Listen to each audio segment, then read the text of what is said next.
একসময় যেখানে মুখরিত থাকতো চার ছক্কার গর্জনে, সেই শহীদ চান্দু স্টেডিয়ামে গত কয়েক বছর ধরেই পড়ে আছে অযত্ন আর অবহেলায়। জরাজীর্ণ গ্যালারিয়ার মাঠের বিবর্ণ দশা দেখে মনেই হয় না এটি একসময় ছিল বিদেশের দলগুলোর কাছে এক আতঙ্কের নাম।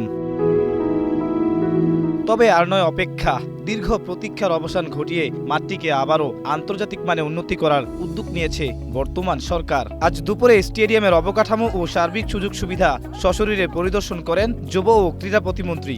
বর্তমানে আমরা এই শহীদ চান্দু স্টেডিয়ামকে আইসিসির যে নির্দেশনা রয়েছে সেই নির্দেশনা মোতাবেক এবং আইসিসির যে স্ট্যান্ডার্ড রয়েছে আন্তর্জাতিক একটি স্টেডিয়ামের যেই সুযোগ সুবিধা থাকা দরকার সেই আদলে এটিকে তৈরি করার জন্য, এটিকে আবার পুনর্গঠন করার জন্য আমি এখানে আজকে উপস্থিত হয়েছে। জুলাইয়ে আমাদের একটি প্রমিলা বিপিএল তৈরি অনুষ্ঠান করার একটি চিন্তাভাবনা আমাদের এখানে রয়েছে।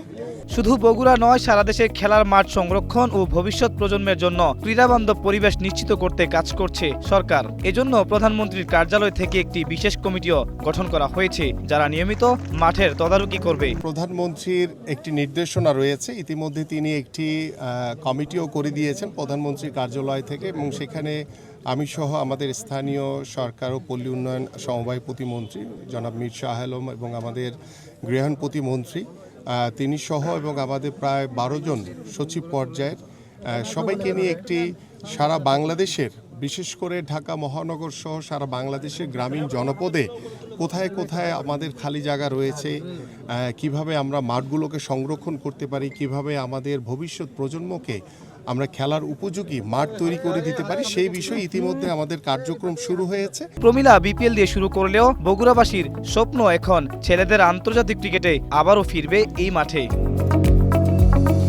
সোয়েব আহমেদ, ওয়ান স্পোর্টস।